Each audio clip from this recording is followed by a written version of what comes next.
Part 2 कर्म सिद्धांत। हम उस मालिक से बिछुड़कर इस माया के जाल में उलझे हुए हैं। यहाँ आकर हमारी आत्मा ने मन का साथ ले लिया है। हमारा मन इंद्रियों के भोगों, विषय विकारों, शराबों, कबाबों, दुनिया के धंधों का आशिक है।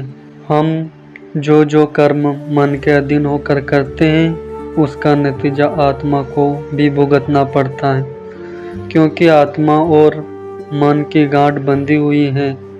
इसलिए ऋषि मुनियों ने इस दुनिया को कर्म भूमि कहा है। हजरत मोहम्मद साहिब ने इसे आखिर परलोक की खेती फरमाया है। उनके वचन हैं, गुरु अर्जुन देव जी इसको कर्मा संधना खेत कहकर बयान करते हैं। इस दुनिया में आकर हम जो कर्म करते हैं, अच्छे हो या बुरे, उन सब का नतीजा भुगतने के लिए देह के बंधनों में आना पड़ता है। इसी प्रकार हजरत ईसा ने फरमाया है, मनुष्य जो कुछ बोएगा वही काटेगा। अगर हम खेत में मिर्च बोते हैं तो मिर्च की ही फसल इकट्ठी करने के लिए जाएंगे। अगर कोई आम का पौधा लगाता है तो वह आम के फल खाने का हकदार हो जाता है। अगर नेक कर्म करते हैं तो सेठ साहूकार बनकर आ जाएंगे। सी क्लास के कैदी होने के बजाय ए क्लास प्राप्त कर लेंगे। झोपड़ी से बिस्तर उठाकर महल में जा बिछाएंगे। लोहे की जंजीरें उतर जाएंगी और सोने के बंधन चढ़ जाएंगे। ज़्यादा से ज़्यादा हम स्वर्गों या बेकुंडों तक चले जाएंगे। वे भी भोग योनियाँ हैं। उसके बाद फिर हमें 84 के जेल खाने में आना पड़ता है। अगर बुरे कर्म करते हैं तो हमारे लिए नरक और 84 हमेशा तैयार ही रहते हैं। गोस्वामी जी महाराज समझाते हैं, कर्म जो करेगा तो वही फिर भोगना भरना। सजो बाई कहती हैं, क्या राजा, क्या प्रजा, क्या अमीर, क्या गरीब, क्या औरत, क्या आदमी, हम सब दुनिया के जीव कर्मों के जाल में फंसे हुए हैं। इन कर्मों के कारण जिस जामे में जाकर जन्म लेना पड़ता है, उसमें बैठकर दुख ही दुख, मुसीबतें ही मुसीबतें सहन करनी पड़ती हैं। उस मालिक से बिछुड़कर किसी भी योनि में हम कभी सुख और शांति प्राप्त नहीं कर सकते। किसी भी योनि की खोज करके देख लें कि क्या उसमें किसी को सुख मिलता है। हर रोज इंसान की खुराक के लिए हजारों तरह के जानवर ज़िबह किए जाते हैं। किस तरह उनकी गर्दनों पर छुरियां चलाई जाती हैं। क्या हम ऐसे मुर्गी, भेड़ या बकरी के जामे में जाकर सुख प्राप्त कर सकते हैं? हम कभी यह विचार ही नहीं करते कि जिन जानवरों की गर्दनों पर हम जीभ के स्वाद के लिए बेरहमी से छुरियां चला रहे हैं, अगर हमें अपने कर्मों के कारण उन जामों में जाना पड़े और हमारी गर्दन पर भी छुरियां और कुल्हाड़ियां हो, तो क्या हम महसूस करेंगे? कई बार जिस समय डॉक्टर टीका लगाने के लिए एक पतली सी सुई गर्म करता है, तो हमारा शरीर डर से कांपना शुरू कर देता है। हालांकि वह टीका हमारे फायदे के लिए ही होता है। ऊँट के जामे की हालत देखे किस तरह उस पर बोझ लदा हुआ है और किस तरह आगे नकेल से खींचा जा रहा है। तांगे के घोड़े की हालत हम देखते ही हैं। उस पर कितनी सवारियां बैठी हैं और किस तरह उस पर धड़ाधड़ चाबुक पड़ रहे हैं। बैल के जामे के बारे में सोचे, उसे सारा दिन किसान हल में जोतते हैं। अगर वह थक कर गिर भी जाता है तो भी वह लोहे की ओर मार मार कर उसे उठाकर फिर उसी तरह हल में चलाए जाते हैं। मतलब यही है कि किसी भी जामे को लेकर देख लें, हर जामे में दुख ही दुख, मुसीबतों ही मुसीबतें दिखाई देती हैं। निचले जामों की हालत तो अलग है, मनुष्य के जामे के बारे में अच्छी तरह विचार करके देख ले, कितने दुख और कितनी मुसीबतें हर रोज उठानी पड़ती हैं। हालांकि इस जामे को सृष्टि का सरताज, टॉप ऑफ क्रिएशन कहते हैं। ऋषि मुनि इसे नर नारायणी दे कहकर समझाते हैं। मुसलमान फकीर इसे अशरफुल मखलूकात कहकर याद करते हैं और देवी देवता भी इस जामे को तरसते हैं। लेकिन फिर भी इस जामे में बैठकर कोई भी सुख और शांति प्राप्त नहीं कर सकता। कोई बीमारी के हाथों दुखी हो जाता है, कोई बेरोजगारी से तंग आ जाता है, किसी के संतान पैदा नहीं होती, वह दिन रात तड़पता है, तो कईयों को बाल बच्चों ने दुखी कर रखा है। किसी को कर्जा चुकाना है, वह चिंता और फिक्र से मैं सारी रात सो नहीं सकता। किसी को कर्जा वसूल करना है, वो सारा दिन कचहरी में परेशान हो रहा है। हम सर्दी और गर्मी में रोज सड़कों पर कंगालों की हालत देखते हैं, किस तरह पेट की खातिर वे चिल्ला रहे हैं।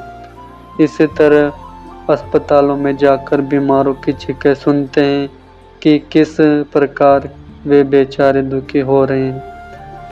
जेल खानों में कैदियों की हालत देखकर पता चलता है कि वे कितना दुख उठा रहे हैं। मतलब ये है कि संसार में जिधर भी नज़र डालकर देखें, चारों ओर दुख मुसीबतें ही मुसीबतें नजर आती। कभी भी रेडियो चलाकर या अखबार पढ़कर देख ले, दुनिया में किसी न किसी कौम, मजहब या मुल्क के लड़ाई झगड़े चलते ही रहते हैं। कितने गरीबों का खून हो रहा है, किस तरह औरतें विधवा हो रही हैं और बच्चे यतीम हो रहे हैं। जिस दुनिया में यह हालत है कि लोग रोटी कपड़े की खातिर दिन रात भटकते और तड़पते फिरते हैं और मौत का डर हमेशा बना रहता है कि पता नहीं किस समय और किसके हाथों आ जाए। उस नगरी के अंदर हम सुख और शांति कैसे प्राप्त कर सकते हैं।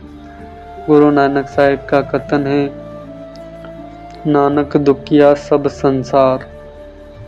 रामचरितमानस में गोस्वामी तुलसीदास जी कहते हैं, सकल जीव जग दीन दुखारी। अगर मनुष्य के जामे में जाकर आकर भी हम इस संसार में सुख और शांति प्राप्त नहीं कर सकते, तो फिर किस जामे में प्राप्त कर सकेंगे। महात्मा उपदेश देते हैं कि इस दुनिया में कभी किसी को हमेशा के लिए सुख और शांति नहीं मिल सकती, क्योंकि यह दुनिया सुख और दुख का घर है, पुण्य और पाप की नगरी है। हम अपने पुण्य और पापों के कारण यहाँ आकर सुख और दुख भुगत रहे हैं। अच्छी तरह दुनिया में खोज करके देख लो, कोई शख्स ऐसा नहीं मिलेगा जिसे शरीर में बैठकर सुख ही सुख मिलते हो, कभी दुखों का सामना ना करना पड़ा हो, या किसी को दुख ही दुख मिलते हो, कभी सुख की सांस ना आई हो। देखने में आता है कि अगर 10 दिन सुख के मिल जाते हैं तो फिर दुखों का सामना करना पड़ता है, और अगर 10 दिन सुख के भुगत लेते हैं फिर थोड़े बहुत सुख के श्वास आ जाते हैं। जितने भी दुख हमें भुगतने पड़ते हैं वे हमारे पिछले जन्मों के किए हुए पापों का नतीजा है, और जो भी सुख की सांसें आ रही हैं वे हमारे पिछले जन्मों के पुण्यों के कारण हैं। जब पुण्य और पाप इकट्ठे होते हैं तब हमें इंसान का जामा मिलता है, जिसमें बैठकर हम उन पुण्यों और पापों का हिसाब दे रहे हैं। अगर हमारे सिर्फ पुण्य होते तो हम स्वर्गों में पहुंच जाते, और अगर सिर्फ पाप होते तो हम नरकों में सजा भुगत रहे होते। किसी के ज़्यादा पुण्य और थोड़े पाप हैं तो वह ज़्यादा सुखी और कम दुखी नजर आता है। किसी का पापों का बोझ ज़्यादा हो जाता है और पुण्यों का कम, तो वह ज़्यादा दुखी है और कम सुखी है। यही कारण है कि इस दुनिया में अमीरी, गरीबी, बीमारी, तंदुरुस्ती और ऊंच नीच दिखाई देती हैं, क्योंकि हर जीव यहाँ अपने पिछले जन्मों के कर्मों के कारण है। इस जन्म में जो हर कोई प्रारब्ध के मीठे या कड़वे फल ही खा रहा है। ये दुनिया आज तक ना कभी सुखों की नगरी बनी है और ना कभी बन सकती। जब हम इतिहास पढ़ते हैं तो पता चलता है कि दुनिया में लड़ाई झगड़े, सुख दुख, अमीरी गरीबी हमेशा से चली आ रही है। हर कौम, मजहब, मुल्क और वक्त के अंदर उच्च कोटि के महात्मा और बड़े बड़े दानी और परोपकारी आए हैं, फिर भी इसकी हालत पहले से कोई बेहतर नहीं हुई और ना ही कभी हो सकती है।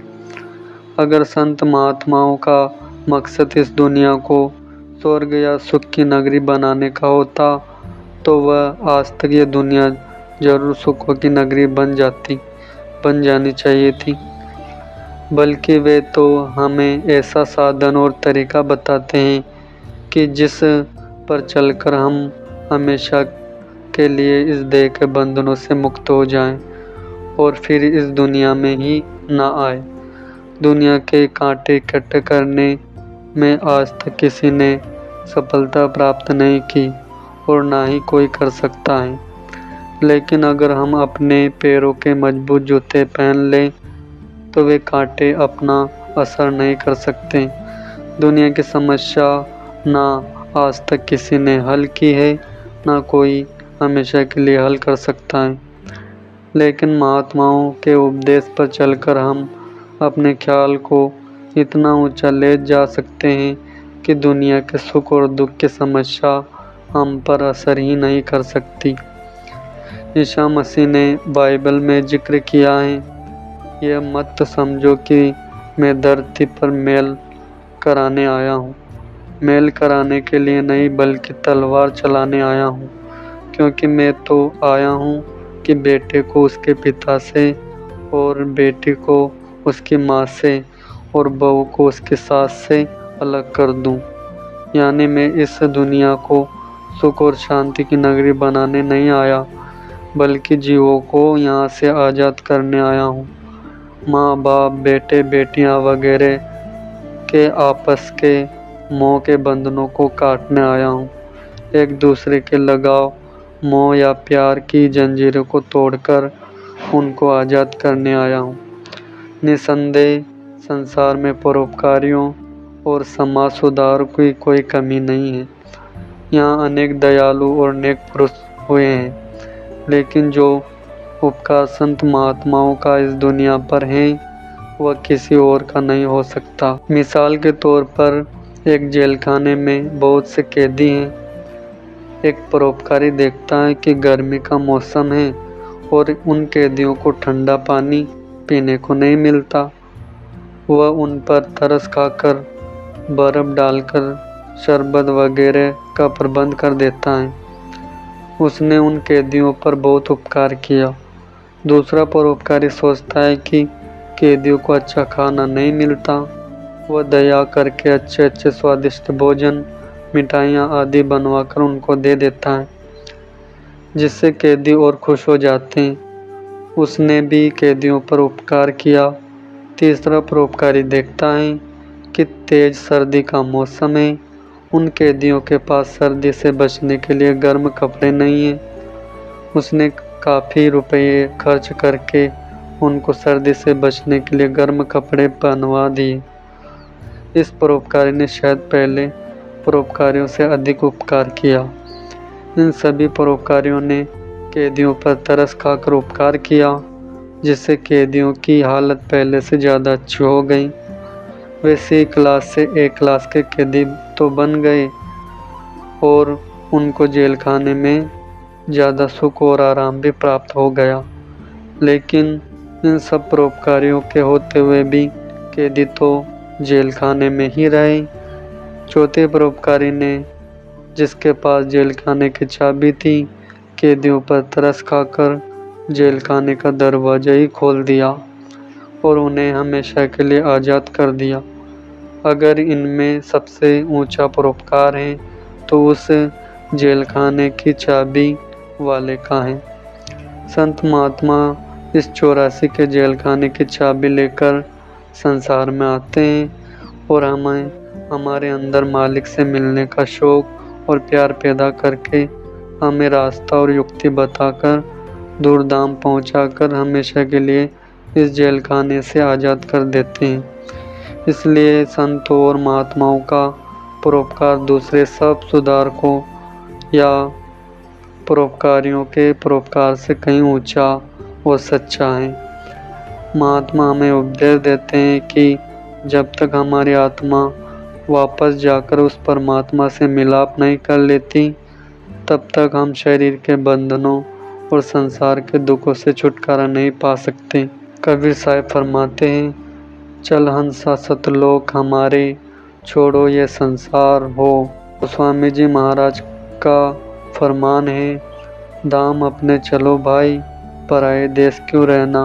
आगे की वीडियो में हम जानेंगे आत्मा और परमात्मा कि आत्मा कौन है और परमात्मा कौन है। अगर आपको ये संदेश अच्छा लगा हो तो लाइक करें और सब्सक्राइब जरूर करें। राधा स्वामी जी।